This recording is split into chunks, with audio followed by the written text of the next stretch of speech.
We're talking about the art of captaincy. Leading England especially makes you one of the most recognisable faces in sport. It brings with it all manner of responsibility and scrutiny and joy and probably a little bit of despair. So for the next hour, we're going to look at how you manage different personalities in the dressing room. What marks someone out as a future England captain? How do you cope when it comes to an end? Michael Vaughan and Sir Alistair Cook both with us. Good evening. Good evening. Let's just start here because I can't think of a better place. Alistair, what makes a great captain? A captain who wins. When everything gets out in the wash after all the stuff you talk about, is a captain who wins the big series. And I think over a course of time, the best captains do that more consistently. Yeah, of course, there's a lot of things which go into that. The fact of captaincy, you're only as good as the other 10 players or the other 15 players you've got also in those 3 or 4 years that you are captain. But ultimately, it is about winning. Yeah, I mean, I agree. I mean, it's not necessarily that you start off as a winner as a captain, but you have that. You have that moment where you get the job. I mean, I can only speak from my own experience that, getting a job like captain in England, and even go beyond captain in the main England side, captain in a Yorkshire 15s or an England under 17s. Fundamentally, you set out to try and play well, but you want to win. And you only really get that respect from your peers. You generally get the job because you're respected in the dressing room, but you get the ultimate respect as a captain when you win games of cricket. And by the way, I won many games that I had no real impact on myself. I thought you were going to say no real respect.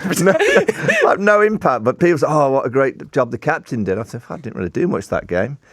Put a fielder here or there and made the odd bowling change." But fundamentally, Cook is right. Over a period of time, whenever you get a job, whatever your team you're captaining, it's all about winning a bit of silverware, winning the major moments, and creating that atmosphere that I always think you judge your captain when it gets hot and the game gets tight. Can the team play? Do they look scared or do they look like they can just play the moment? And the real good captains have a real skill in making sure it's not a calmness, it's just a control and a real clarity for what the players have to deliver when the pressure's on. Everybody has opinions, Alistair, on who the England captain should be, what the England captain should do. And it'll be interesting to touch on bits of advice that you both got before being England captain. But I'm also curious as to whether there's anything you wish you'd been told before you were England captain. Maybe that something you didn't expect, even having thought about it and probably dreamed about it. Well, actually, I don't think I did dream about being England captain. I don't think many people do. I can safely say when I was growing up, it was all about just trying to play for England. I mean, that again is even is just as far-fetched as a 15, 16-year-old. But even as a 22, 23-year-old, when I was in the team playing under Michael at the start and Freddie, it wasn't about becoming England captain. It was becoming the best, trying to win games of cricket for England, and then trying to be the best batter you could become. And then the captaincy kind of gets given to you at a stage. You do know it's coming because you get involved a bit more in the leadership stuff, and I was vice captain when Straussy was captain, so it's kind of almost inevitable if Straussy went that I would become captain. I think the thing which I look back on now, there's a couple of things. The first thing, nothing prepares you to becoming England captain. You can read all the leadership books you want. You can go and speak to as many as old captains as you want. You can read Mike Brearley's Art of Captaincy, and nothing makes a difference until you are thrown in that job the day they offer it to you.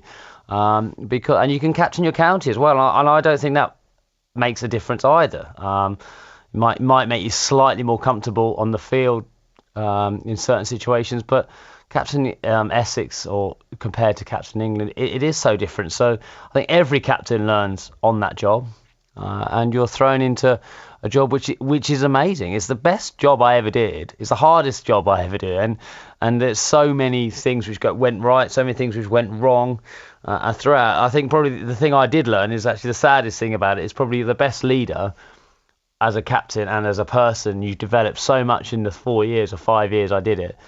Was actually the day you hand the cap back and say, actually, I don't want to do it anymore. Actually, it's probably when you're at the best as a captain, but maybe not for that team at the moment I felt I kind of ran out of steam, and I think the team needed a fresh impetus. But as me personally, as a leader, I felt I'd learned everything through those 5 years, and I was probably ready to go and captain a different team or a different style, a different set of players, but certainly not the players I was captaining at the end. But of that England, I think they had enough of me. But that's what I've took from it.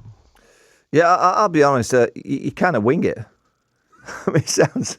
You get given the job and you think, right, how am I going to go about captaining England? I remember I was petrified walking into, I think it was at Lord's first. I'm talking at the 2003. I got the one-day job, and at that time, the one-day job.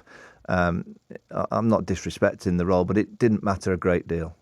It was all about the Test captaincy. I then get the Test captaincy. And I always remember walking in to a team room at Lord's. We were playing South Africa just a few days after we drew against South Africa at Edgbaston. Nasser resigned on a Monday. I think we start on a Thursday. And it must have been the Tuesday or the Wednesday night that I walk into a team room with all these senior pros, and I had no clue what I was going to say. So I just winged it. What did you say? I just said, come on, we've got to get together, play the way that you all can play. Trust your game. If we get the chance to get on top, let's make sure that we play in a way that the crowd would like to watch.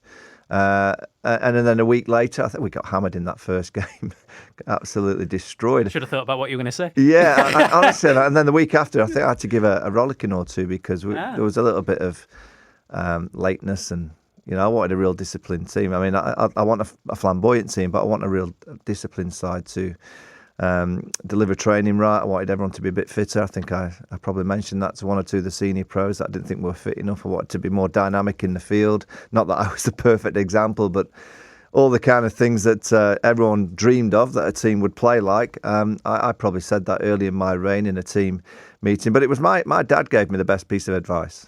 Cookie's right. You can read all the captaincy books you want, but fundamentally it's about you. It's about you triggering a group of people into doing something and making sure that they can cope with the pressure. But my dad came to me after the first week or so when he could see that I was trying to be this England captain. He said, look, I've captained Worsley Cricket Club 3rd-11. Used to bat number 8, bowled real dodgy in-swingers, so I can't really give you a huge amount of advice on cricket, but I've managed people all my life.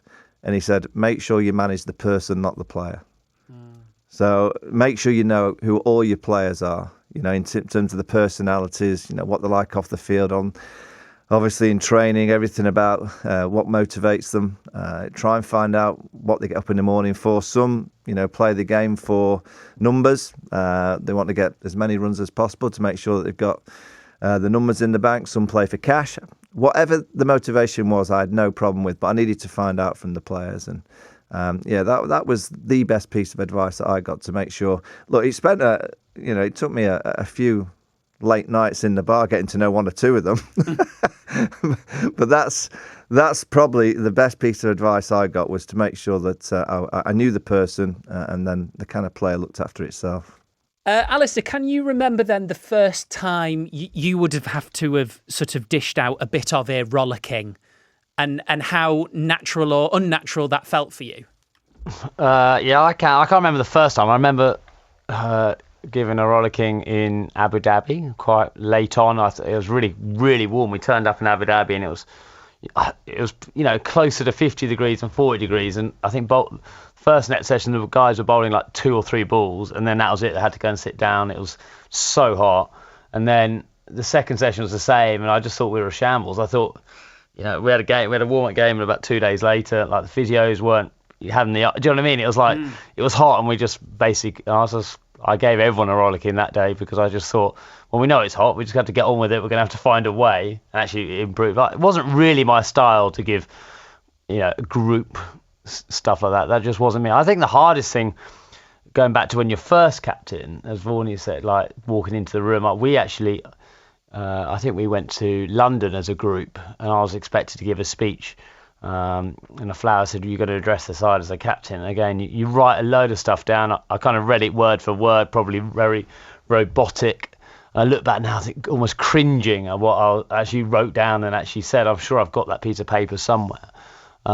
Because you get asked what style of captain what you're going to be from, the coach and the media. You walk into that first meeting and what style of captain? Well, actually, as Vorney said, winging it. I was like, well, actually, I don't know what style of captain I'm going to be. But his dad was saying, gives him advice. The advice, I think, I learned, and a lot of people say, you cannot be anyone else but yourself.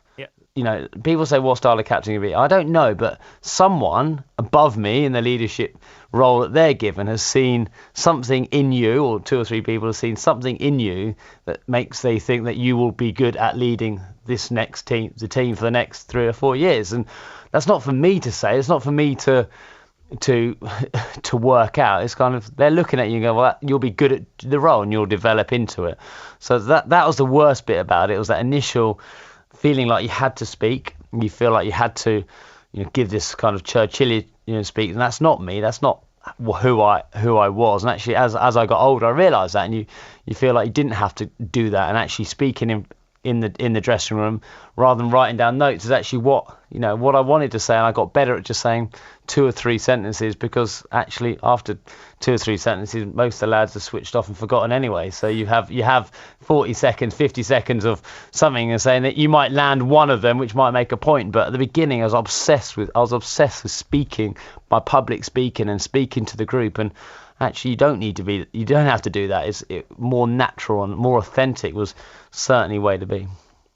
Can a captain say I don't know, Michael? Yeah. I mean, I think it's important to realise what, and it just takes a little bit of time and experience to understand the role and, what you need to do as a player yourself. I found that the hardest bit is playing myself, making sure that I was looking after my own game and scoring the runs that I'd been scoring before I got the captaincy. I look back now and think, if I had my time again, I probably wouldn't spend as much time managing everyone else. And it wasn't just the other 10 players or the other 14 or 15 that were in the squad. It's all the management. It's managing up as well, making sure that everything's right above you in terms of planning for the next tour and the kit, everything. I tried to get involved with everything because I wanted everything to be absolutely spot on. And I look back and think, I should have stayed completely out of the way of that and just focus purely on my game, because I look at, particularly now, and I was very fortunate as well, an incredible backroom team. Brilliant coaches. It was all very organised. Everything was done for you. So really, I didn't really need to really focus too much on that side of the role. And it was just a matter. And speaking in front of the group, I did now and again, but not a great deal. But I was very keen on just making sure that the individuals within the side knew exactly what I expected from them.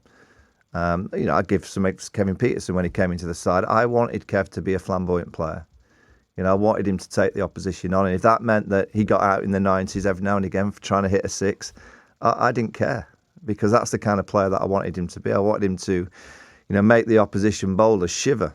Freddie Flintoff, I wanted him to entertain us. Never mind the crowd. I would say to Freddie, remember, we want to be entertained on the balcony. So when you go out to bat, we want to see you whacking out the park. That's the style of player that you are. And when you play at your best and you're smiling and you're enjoying it, that's when you play your best cricket. So I was more a captain that just spoke to the individuals, really. I'm sure I made 1 or 2 speeches. I didn't like Cookie. I can't remember making a speech and the player suddenly, 20 minutes later producing a bit of magic on the field. I don't think it was that kind of speech. The huddle, this little huddle.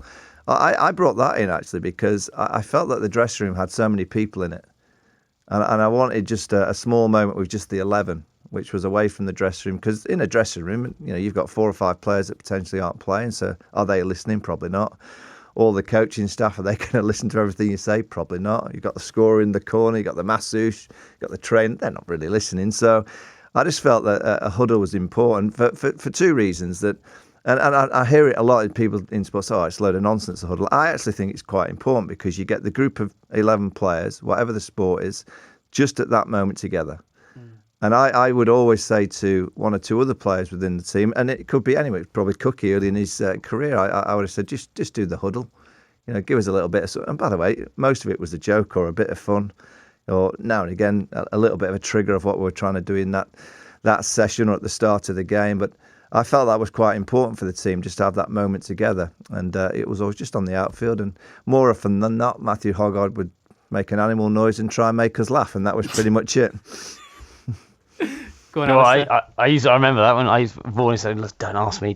And then about 5 minutes before you asked me, God, you start dreading talking in that huddle. It's mental, isn't it? Like, actually, you shouldn't do it, but as a young player, talking in front of all those players became a real thing. And I was like, don't ask me 5 minutes before. But just going back to what the first question you asked Skipper just a minute ago was, is there anything, do you know what I mean, at the beginning you wish you'd known? And I was like, I was such a I probably am still quite a stubborn person. My batting was all about being stubborn and doing it the way I felt best to do it myself. So I didn't really trust many other people with my game. I'd work it out by myself, whether it was because I felt as that was the only way, you're the only person who goes out of the bat. And as a captain, I through my first 18 months, I did that. And I didn't listen to many other people. In the dressing room I did, but I wasn't ears to outside of the dressing room. And I looking back, there's so many good people around English cricket and people who got so much experience of captaincy, and also just they see games in different ways to what I saw it. And I think the first 18 months, although we won quite a lot of games of cricket in that first 18 months, I didn't listen to anyone else outside the bubble, and it became stressful that way. And I wish I did. I wish I was more open just to bouncing ideas off people in that first 18 months. But I look back, and if I hadn't have done that first 18 months of being stubborn and doing it my way, then because that's kind of that character, I was that character. If I went straight into being a captain who listened to everyone else, then actually I might have diluted it anyway. Do you know what I mean? So I had to go through that period to suddenly work out the balance of who do you listen to, and being open to listen to other certain ideas and being able to bin them. So it is such a learning process as a person, the captaincy. How did the two of you deal as England captains with criticism and scrutiny from former England captains? It's one of the unique things about cricket, and it kind of happens to a degree. It depends who becomes a pundit in football and who doesn't. Not every England captain ends up being a football pundit. Most former England cricket captains do end up on radio or on TV or in the written press. Did you find it difficult? Did you find it easy? Do you look at it through the same lens now, having moved into this sphere? Yeah, I mean, at the start, I think the first 4.5 years I did the job, I actually was quite cool about it. But it gets you eventually, and you suddenly start to get wound up by things that you can't control. And the longer you do the job, we work in the media now. The longer that someone does the job, the more you get bored of that person doing the job. It's like, we want a bit of change. So the knives get a little bit sharpened. It always happens. So when the knives came out for me, and I got a bit upset with one or two things, and that's kind of natural. The best piece of advice I would give a captain, and it's hard because you're bound to hear things or read things that, and particularly now with social media, I think it's a lot harder because the fans can have their say. I think when I was England captain, the only way the fans could really have their say would be in a phone-in on a Saturday night, and there wasn't many of those in cricket. There wasn't social media. There was the odd letter, written into the odd tabloid or two, but it was down to the cricket journalists, and that was it. And obviously, the advice I would give to an England captain would be just be nice to them. Honestly, because we work with them, Cookie. If you're really nice to them and you buy them a drink every now and again, buy them a bit of dinner, take them golfing, take them for a game of paddle. You manage us, that's what you mean. Honestly, yeah. I think that's a good thing. That's clever. Yeah, what's the movie Roadhouse? You watched the movie Roadhouse, the bouncer, and he's just dead nice to everybody, even people coming at him with glasses. He's going to get smashed over the back of the head with a bottle, and he's just really nice to everyone.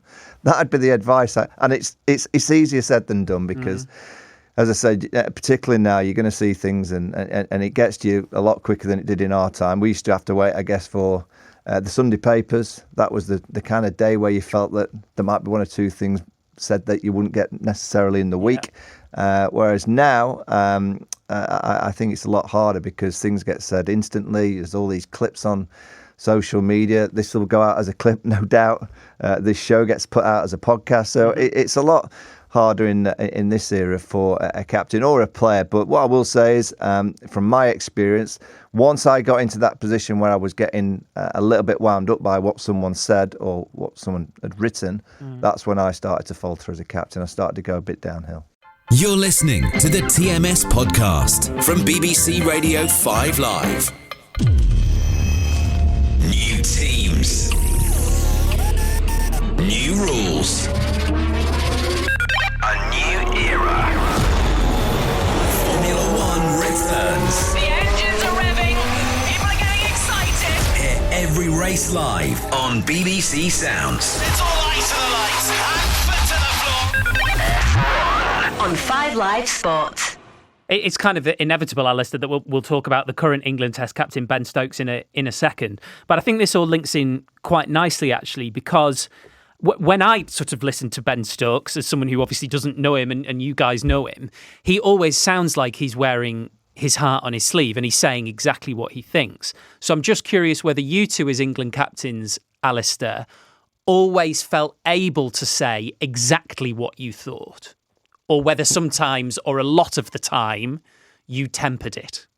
Well, I think a lot of the time you have to temper it, because certainly the last thing you ever want to do as a captain of a group of players was ever become a headline of criticising your team. Like, it's the most natural thing. Like, you lose a game, you go out and you have to do 3 or 4 interviews, pretty much live, and and they're very good. The interviews, I have to say, even Aggers is good. That they're trying to get you to say something, and you're just protecting. You're just trying to protect your group of players. So yes, I found a lot of the time you ended up being defensive, especially when you lost, and it was a hard place to be, because we didn't bowl well, but you're gonna or you didn't bat well. You can say that, but you're not going to start singling out a player who's out of form, or or played a bad shot, because that would be the headline. That would be the thing you do. So yeah, you spent most of your time trying to just duck and dive the interview, because actually for me, that was almost the least. I tried to give the least energy to the media as possible, and I probably came across badly in that sense, because I was trying to save my energy for the team, and B, trying to score runs. So I would just try and be almost as cold as I could, because I didn't want to waste energy. Now looking back, thinking, God, I probably didn't come across as well as I could have done in those periods, because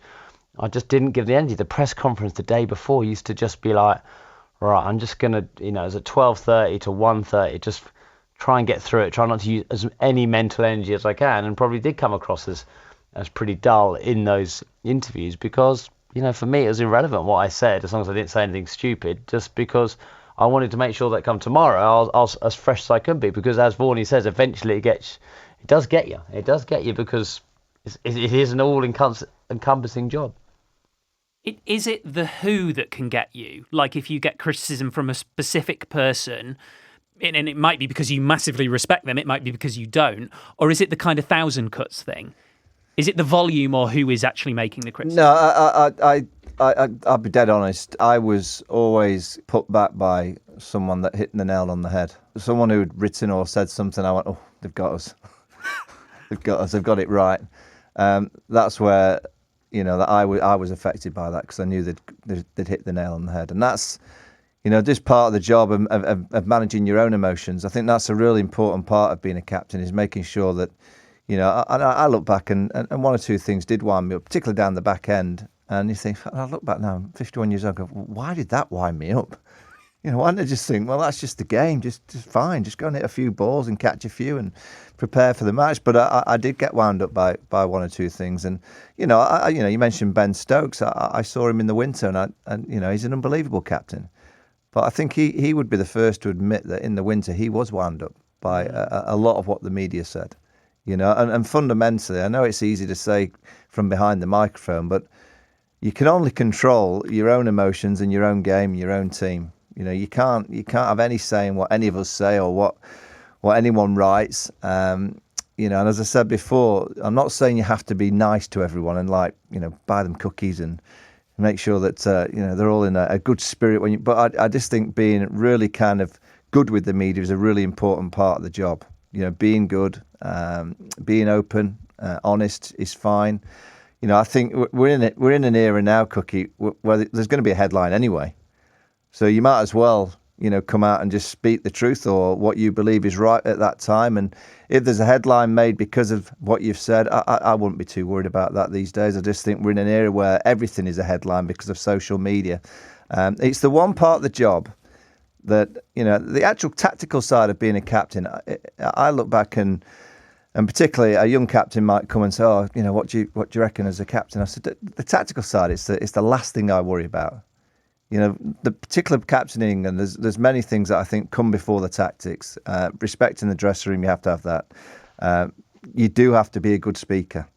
You do have to be a good speaker because you've got to speak to your team, you've got to speak to the media. But I don't think I don't know if you did, Coach. I didn't have any media training before I got the England captaincy. I think that's a good thing, though. Yeah. But I just think one or two. I think these younger players now. I think with even through the county game, I do think they get a little bit of training. I'm not saying you need a lot, but I think it'd be for all players, not just the captain. I think it'd be all good for all players to just get a little bit of training. No, I swear we did a bit. Certainly at the academy. This was in 2006, I reckon, or 5 or 6. What did you do? Well, just this guy came in and just started. I can't remember his name. It's probably really bad of me. I can't remember who it was, but we did some mock interviews. We did a few of those like down the camera bits, and you kind of watched it again, and you saw out the habits you did. Or was that at Essex or with England? No, England. I swear, it was at England Academy. We did some training. Yeah, I didn't go on the academy. Just you're too old. The bit like you're saying about headlines, but. I know what you're trying to say, but if say Ollie Pope this winter was struggling a bit, and I'm sure at a certain stage, Stokesy would have been asked about Popey's form, and there's no way like you could be too honest there. He could clearly say he wasn't scoring the runs he was. Stokesy then, as a captain, then can't just go, I'm really worried about him. He's not scoring runs. You have to give the answer of, he's looking good in the nets. I back him. He's been such a, even if he doesn't believe it. So there is that element of having to play the media game as well. What did you think, Alistair, when Ben Stokes made? Because we talk about headlines. When he made that comment about like no dressing room that I'm captain of is a place for weak men. That felt at that moment to be a really significant thing for him to say. But as a captain, can you do that? Because you're not talking about one person and you're not saying this dressing room is full of weak men. You're giving a specific example, but not about any one individual. Yeah, I think that was, you spoke about, or Skipper just spoke about how emotional he got at certain stages in the winter under a huge amount of pressure. That was an emotional statement where I think everyone in that dressing was still on a notice and gone, what does he actually mean by that? Does he mean that I'm weak? Does he mean that we're soft? I think it was a message that he tried to get across to his group of players, that they needed to toughen up and win the crucial moments better. Because actually that's in that series, Australia won the bigger moments better than England. Actually, this England side under Ben Stokes the last year or so, in big moments, they haven't won enough of them, hence they haven't won the big series. I think that's quite an obvious statement, and I think he was kind of using the public forum, and I trust Stokes has thought about it, the public forum, to get a big message across that he wasn't happy with what he had been seeing from his team. Now, whether he got his choice of words absolutely right, I don't know. You're going to have to ask him that. But I think it was a public, a message that he wanted his group of players to see. It's going to be intriguing, isn't it? The next couple of months with his leadership in particular. We saw a bit of a clash between, not a clash, but just what you're reading between him and McCullum, the coach, and how he was speaking, and then what Ben was saying and how Ben was playing, which was very different to what Ben was playing 2 years ago. And I think that as a leader is going to be an intriguing side plot to this summer of how England do go about it and how Ben wants his side to play again. Well, I think the most important partnership in a cricket team is the captain and the coach. It's absolutely crucial. If that is a strong one, and I'm not saying that behind closed doors that they have to be on the same page. But as soon as they walk into the dressing room, they have to be on the same page. As soon as they walk into the media, they have to be on the same page. Whatever that page is, whatever they agree upon. And it was very clear for me in the winter that the connection wasn't quite the same. The connection up until last summer was... What told you that? I could, well, as Alice has just mentioned, the messaging was different from the captain and the coach, and that connection has to get back on track. And that's, I look at my time with Duncan Fletcher. We weren't exactly the same characters, but he knew exactly what role he could deliver, and I knew the kind of role that I was going to deliver. And that's when you get, Nasser Hussain and Duncan Fletcher had a great relationship. Nasser's completely different to me, but he still could work in a really professional, good way with Duncan Fletcher. And I thought Duncan was excellent as a coach because he was, and I think it's still the case where the coaches will say, okay, we prepare the team. And by the way, from around Wednesday, when the game starts on Thursday, captain, it's over to you. You captain the team. And whenever you need something, whatever that is, whether it's a chat or you want us to deliver a team chat, you just come and tell us what you need, because from Thursday morning it's all over to you as the captain. I hope it's still the way that's the case, but that connection between the captain and the coach is the absolute crucial one. We're talking about the art of captaincy on 5 Live with Sir Alistair Cook and Michael Vaughan. Let's zone in a little bit more specifically on Ben Stokes then, Michael. What do you admire most about him, captain to captain? Well, tactically he's very, very good. I mean, I've just said that tactically is the last thing that I kind of look at, but he's brilliant. I don't think any of the team got the facets quite right in Australia, but he generally reads the game really well, and he's clever enough to get into the opposition's psyche with some of his field settings. I go back to his first 17 games where they won 13, and Jack Leach played in most of those, and the way that he captained Jack Leach was wonderful. He'd bring the field in, try and get the big shot. I think Jack got 6 for against New Zealand at Headingley. And it wasn't spinning square, but he captained it brilliantly. He just kept on dangling the carrot. Clearly, he's a captain that I look at, and he's Alistair was brilliant at going on the field and playing. Follow me. That kind of captain. He was as good as any opening the batting. And Ben's that kind of character as well. He'll never ask anyone to do something that he can't do himself.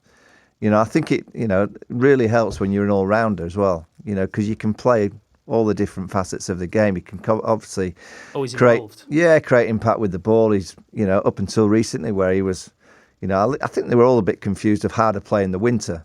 So you kind of put that to one side. Up until the end of last summer, it was very clear that Ben was willing to play this expansive game, and he could do it as well as any. So he can obviously lead by example. Tactically, he's very, very good. And up until the winter, I thought he'd handled the media brilliantly. He had 1 or 2 blips in the wind, but all captains do. When you're away from home in Australia, it's going wrong. I don't recollect an England captain who's been to Australia and had a tough time, and you get to the end of the tour, they dealt with the media brilliantly. Yeah, I'm with you. It's just the nature of the beast when you're down under and it's not going quite right. But he delivers very well, very well with the media. He's obviously a brilliant player. He's got the respect. And actually the tactical side, I was really surprised by. I thought he'd be a brilliant kind of lead, like Botham style, come and follow me. But it's been his tactical analysis and also his empathy to his players. I know he came out with that one comment in Brisbane about obviously didn't want any weak players in his dressing room. I think he has a huge amount of empathy for all his players, and that's really important, that you've got that loving. And it's not necessarily in the dressing room that you don't spray him every now and again, but I think publicly he's got a real kind of warmth to the way that he manages his players. I've been impressed with his, again, up until this winter, is the courage of his convictions in his idea of how he wanted his side to play. And it was slightly different to every other captain. And actually, that takes a lot of nerve to go and do that. That's actually real leadership. He's come in, and I don't know whether that was absolutely by design when he first took over, when he was given the captaincy and he was asked the first question in the media, what style of captain are you going to be? But very quickly, he had the nerve and the courage to change how he wanted his team to play. So I admire that as much as I admire all the other stuff that Skipper said about him. The one point I would like to say, he just does seem to have this thing with every single player, some kind of relationship, which I look and I say, I probably didn't do that as well. He seems, whether it's the word empathy, I don't know, is that's the right word, or it's that, that real understanding of what each player brings to the side at every time. And I think that emotional connection he seems to have with players, whether that's just because he has been through one hell of a career on and off the field, way more than what I had. A lot of it good, some of it maybe not so good, but all that gets thrown into the mix to create you as a player. And I think he really understands that more than I ever would have given him credit for at the start of his, knowing Ben. I think I admire that so much from him as a leader. Let's talk a bit about recovering from disappointment then. So obviously we know for England everything was building up to the Ashes, turned out to be a big disappointment. As a leader, how do you go about picking up those around you? I don't know if it's his biggest disappointment, I wouldn't put words in his mouth, but after a big disappointment, which clearly this Ashes has been. Yeah, I mean, I think it's it's intriguing to see how they're going to come back from that, because I said that connection between the captain and the coach has got to get back on track. And this style of cricket is going to be interesting to see whether they go fully in on what they've trying to do for the last few years, or they just kind of just temper it slightly.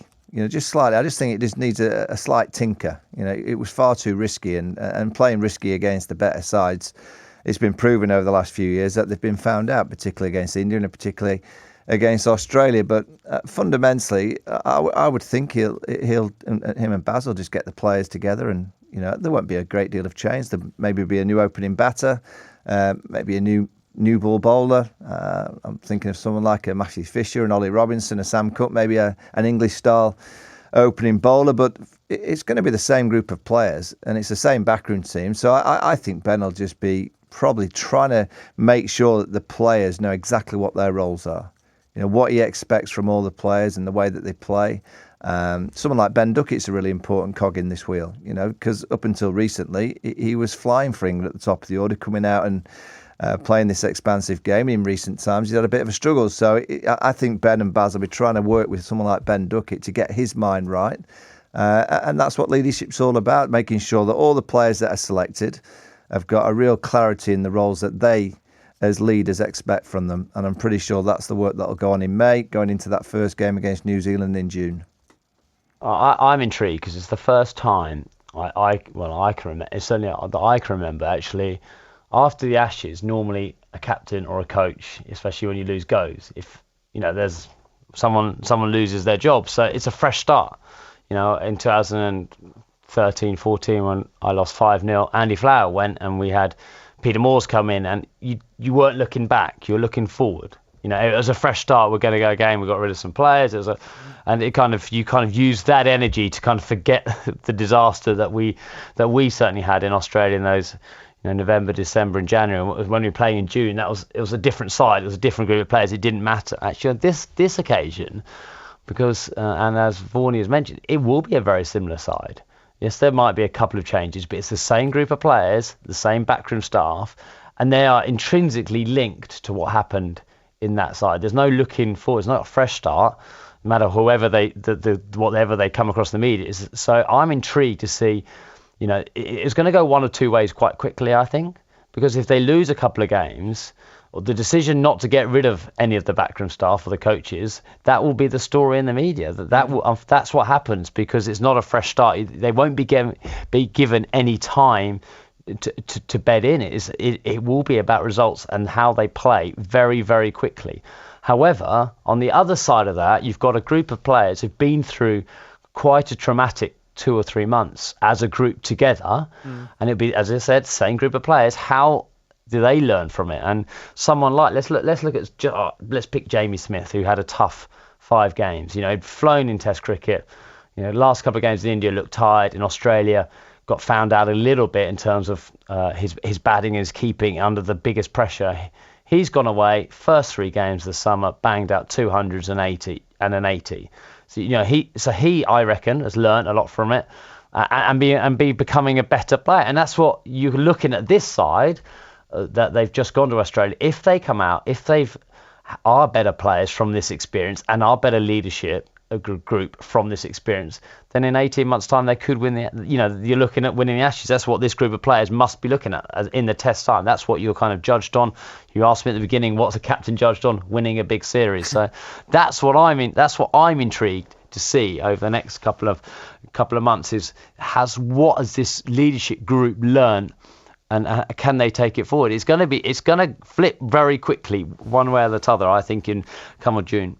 This is the question I've been most excited to ask both of you, Michael. If you could relive one day as England captain, what day would it be? Lifting the urn is what you play for England for. It's what you dream of as a player, and then to think that I was a lucky captain to get the urn in my hand, and obviously Alistair did it a few years later. There's nothing beats that. Knowing that Australia are going to have to come in your dressing room and have a beer. That's what you play for. Yeah, I mean, there was loads and loads of times that people wouldn't really think that I would talk about in terms of special moments as England captain. But winning in the Caribbean, we won a series in South Africa, that was special. But you set out. I mean, we do put a huge amount of emphasis on the Ashes. It's pretty much what we all talk about.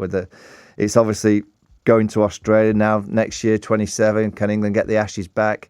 So when you get that opportunity to just walk up the stairs and get the little, it's only tiny. And I actually lifted the urn at the Oval and I looked underneath and there was a $29.99 sticker. I think they got it from the Lord's shop. Was yours the same, Cookie? I think they took the sticker off they'd learned in 2005. Yeah. It might have been a bit more than $29.99. It might have been $49.99. It's a good replica for that. Yeah. What was that like then in that when the Aussie players have to come in for a drink? Because, obviously the best bit of that day is lifting the urn. It sounds like that was a very close second. Yeah, I mean, that's special. It's just, to be brutally honest, it's just relief. Right. It's just a huge amount of relief that, you've won. The art of playing sport is about winning. Mm. And when you lose a game and you're the captain, it hurts a lot more than when you're a player. But when you win a game or a series as a captain, you love it as a player, but you feel that extra buzz as being the captain. And I'm not saying it's down to the captain all the time, but you go through a lot as an England captain for those moments, and that's why we'll keep talking about the Ben and Baz McCullum partnership, is that they've given us some great moments, but they're yet to have that moment of lifting the major trophies, and that's what they'll hope to reset this summer to make sure that by 27, around September or August time, whenever I don't even know when the series is next year, but whenever that moment is, Ben will be, going to bed at night thinking, I want to be that captain that's on that podium next August, September time with the urn in his hands. What day would you relive, Alistair? Do you know the couple I'd like to relive? And I'd like to go back to that Nagpur one in my first ever series, winning in India, and actually enjoying that last day. Because even though it was the flattest wicket in the world, and there was almost little chance of us getting bowled out, because if we did, we would have been. I don't know how we wouldn't have been at bat, and actually trotting belly batted beautifully. And I just didn't watch a ball of it because I was pacing up and down the changing room thinking, we can't mess this up. And I'd like to go back and just relax and sit and enjoy that moment, because that was a long tour to win in India. And then, apart from picking up the urn, apart from the actual moment, it would be the Stuart Broad 8 for 15. A 2-1 in the series. Thinking, this is after we'd lost 5-0 and beginning of the series, everyone was saying Australia are going to hammer us. And we'd won at Edgbaston fairly convincingly as well in 3 days. It was 2-1 and win the toss and bowl. And by lunch we were batting again. And I would just love to go back and experience that and enjoy it, knowing the result, thinking, because even as a captain, they're the two that game, I slept less in that game than I slept in any other thing. Even though I think we were 250 for 4 at the end of day one, leading by almost 200 runs, 2-1 up. I mean, it's almost impossible to lose from there. And yet I just did not sleep. Imagine you're the captain who lost from here. Imagine this, imagine that. I just could not get any sleep, and I just didn't enjoy those 2 days until that final wicket Mark Wood took. And, that feeling of relief was, as Skipper said, it is relief, and it is kind of that, the weight of the world's off your shoulder. But I'd like to go back to those 3 days and actually enjoy the 8 for 15, not thinking there'll be a partnership, there'll be this and that. To be honest, Gross, I absolutely loved the captaincy more than the kind of batting side in the last 2 or 3 years of my career. But if young people come to me and say, I want to be the captain, I go, why? Really? Well, yeah, honestly, yeah. I mean, I just go, why? Just be a player. There's so much kind of nonsense that you have to deal with, and just enjoy playing the game. And, I always think the best captains generally arrive. Those that are kind of made, they're almost made too early. I think the best, like Ben Stokes has surprised us. 5 or 6 years ago, would you have thought that Ben Stokes would have been the captain? Would you have thought Ben Stokes would have been the captain? Probably not. Kind of gets the job and you think, wow, yeah, he's surprised us all. He's been fantastic. And I think that's generally a school of thought that, if you feel that someone is the captain and is the captain for a long period of time, you're kind of looking and going, okay, that's the captain, is it? And then someone gets the job and you go, oh, this fella's all right. Where's he come from? And I think that's just, at the time, you generally always, cricket's a funny sport, that you generally always give the captaincy to the best player at that time, and it's not always the case. I don't know, Thorny. I think the enjoyment of trying to build something is, build a team, make decisions about it, and the challenge of that was amazing. Like, I look back, I understand what you're saying, just play, and you play for a bit, and then you want something more. And the challenge of building that side, yes, is it hard work? Is it stressful? Yeah, it's all that stuff, but it's also just the opportunity to make a difference and make a difference in a certain way. That's what I loved, and absolutely did. I can go back and list how many bad headlines I had about my captaincy. Everyone tends to forget about it now, but I was described as the worst captain ever by certain members of the pub. I don't know if it's you, Vorney, but certainly some pundits did. But pretty sure it wasn't me. But might have been an Australian that's not longer here. Yeah, I think it was. Yeah, but I just loved that challenge of it. I just loved the challenge of trying to make a difference in certain things, and I did enjoy when I finished going back and the England bit was a bit weird because you're part of the side and not make it, so careful not to step on Joe Root's toes. The idea of going back when I finished playing for England, Essex and captaincy, I couldn't have been further from I had no interest whatsoever in doing that. But actually, when you are captain, it is an amazing thing. What I'm saying, Cookie, is my message to all those players that are playing the game is don't set out to be the captain. No. Just be the best player that you can possibly, the best teammate that you can possibly be. Just get involved with the culture of the dressing room. Do you know what? The captaincy will naturally come to you.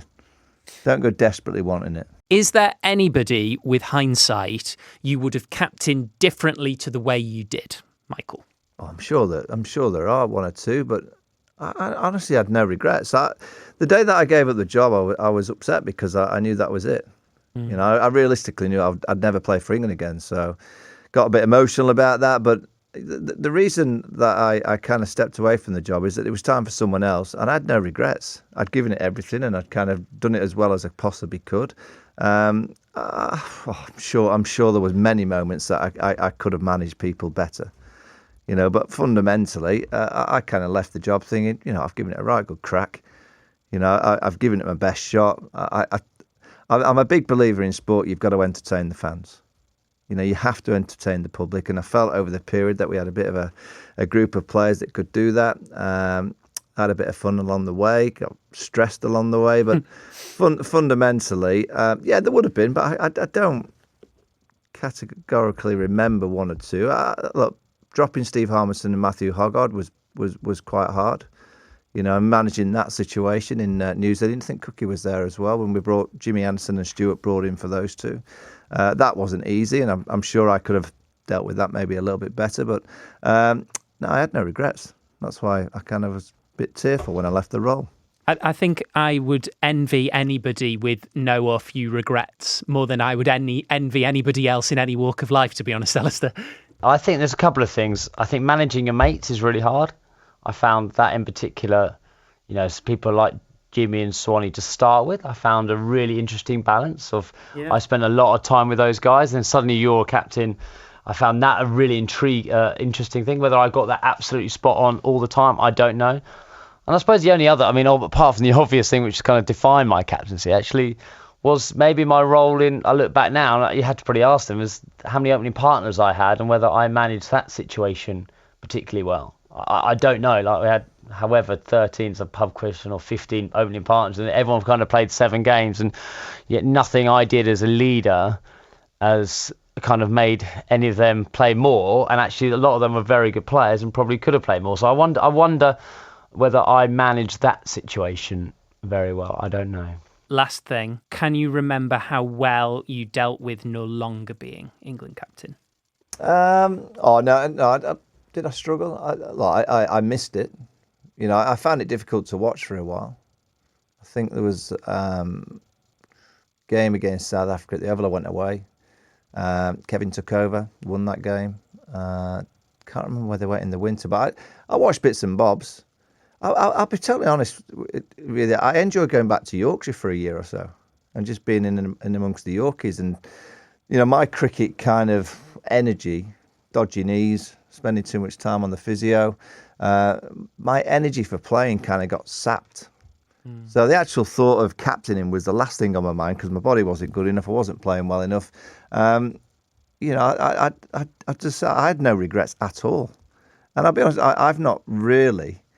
I like being in the commentary dressing room. Yeah. I've not missed being in the cricket dressing room that much. So I'm probably one of the fortunate ones that has left the dressing room, and I haven't really ever had one of those moments where I thought, I wished I could be back in the dressing room. I like being in and around the commentary box. I like being at the golf club, like playing paddle tennis. I've found if it is something that you have to find, I found it quite quickly, and I think I'm one of the fortunate ones. Oh, guys, what an absolutely fascinating hour. I can just say, Michael, I'm glad you enjoyed being back at Yorkshire. I was covering Yorkshire that season. You didn't give me any interviews. So didn't I? No. Was you it not allowed? Can't be enjoying it that much. So every time I was like, Michael, no. You know. Well, you generally only interview those that score runs on a county day.